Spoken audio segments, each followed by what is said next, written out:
In this commentary video, let's share our insights and reactions to the main points and concepts discussed in the video by Give Me an Answer. I find that the idea of God is far too important to decide on without the utmost scrutiny and Good. of course I have absolutely no problem with anybody else's decision. I think it's very interesting as long as you put thought into it. I'm putting a lot of thought into it, and I haven't reached a conclusion yet. However, I find that of course you have a very strong idea of respect to all human beings, which I agree with. I don't use a religious perspective to validate that. I use simply the fact that we're humans, and I can put the utmost respect in a person simply by that fact. However, I do not believe that there is such a thing as a truth that we do not see. I think that the truths that we see in our lives, in the world around us, are a function of only and simply by that fact. I think that only the things that we perceive can be a part of the true world around us. Physically? Yes. And of course we all agree that the sky is blue. That is a truth that 7 billion people in the world will agree on. But once you get beyond things that you can see and things that you can measure, I think that it is completely subjective as to the nature of the universe and the like. What do you think about subjective reality? Okay. I think it's impossible for you and for me to live life based on the idea only that which I can physically perceive is real. What is that? Every relationship that I have is based on something I cannot see. Love, justice, integrity, faithfulness. I can't see that. Those are values, intangible, unseen values that mean the world to me. That's what all my friendships are based on. Certainly. I can't see that stuff. I can't show you a foot of justice. I can't weigh out for you a pound of love. These are unseen, intangible values. But the evidence is that those values are real. That's why I believe in them. Let us not be led astray by those who limit truth to the tangible. Our faith is built on a foundation of unseen realities. Right. It is what drives our actions between people every day. Exactly. However, I think that is a function of the respect that we have for human beings in the first place. I don't think that. I think that as soon as you accept that I'm a human being and you're a human being, we're all just trying to do our own thing and live the way live a happy life. Make the world a better place. I think that love and justice comes naturally. I got to be a little more direct with you. Of course. I don't think you can live out what you believe. Because the conversation that we're having right now has nothing to do with what you can physically see. Right now, you and I are using logic and reason in our discourse, right? In our dialogue. You cannot physically see logic. You cannot physically see reason. They're intangible. But I would argue they're very real, so real that you've honored me by stepping forward and trying to engage me in a logical, rational discourse. Yes. Right? So that's why you have to acknowledge that there's a ton more to reality than what you can physically see. The claim that ideas of good and evil are solely human constructs is a dangerous oversimplification. While people may have unique interpretations of these concepts, the underlying moral principles can be argued to have a divine origin.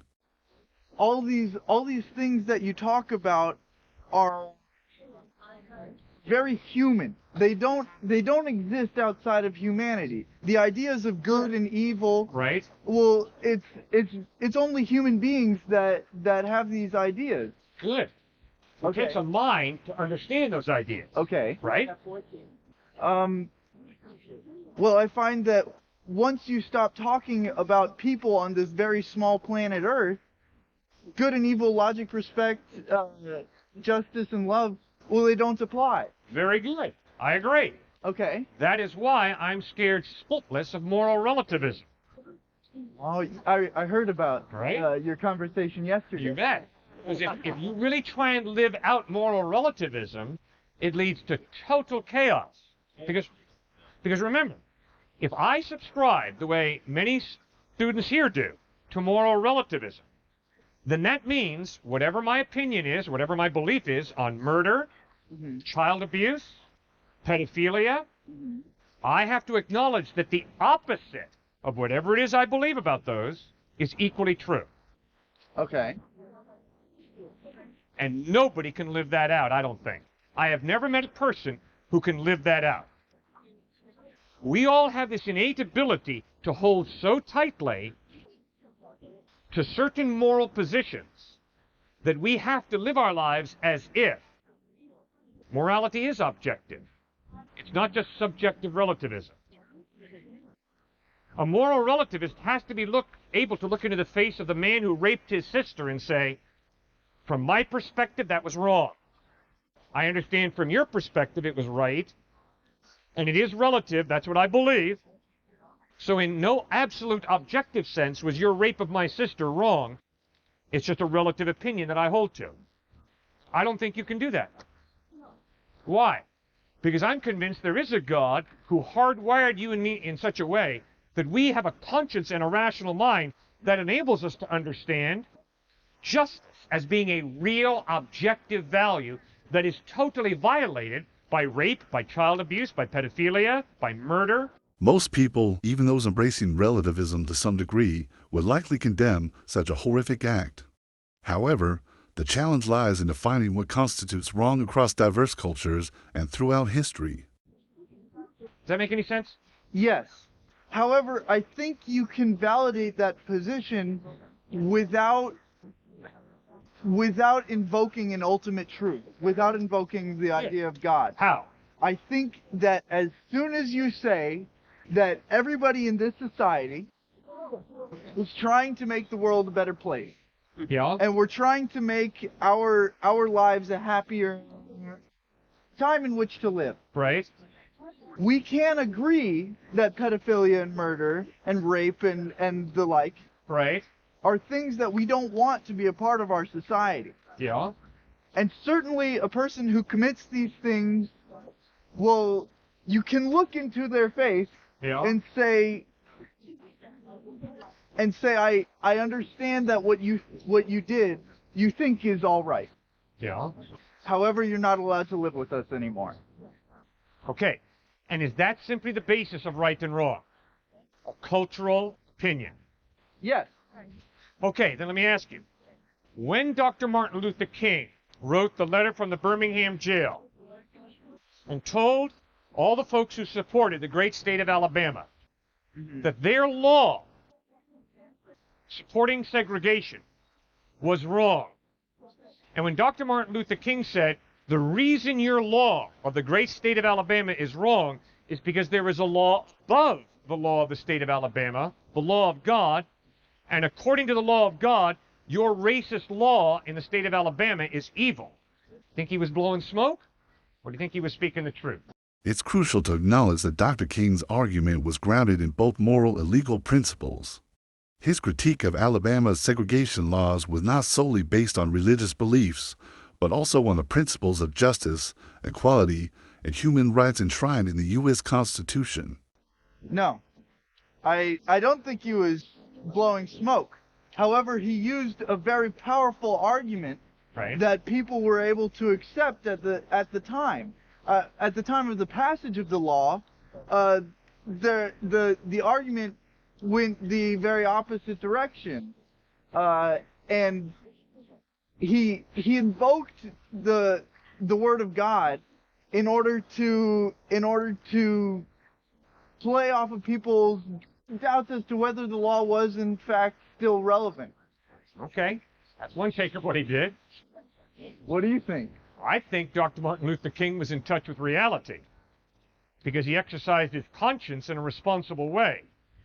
And I think he understood that there was a real absolute value of justice that the segregationist law of the state of Alabama was violating, and that's why it was unjust.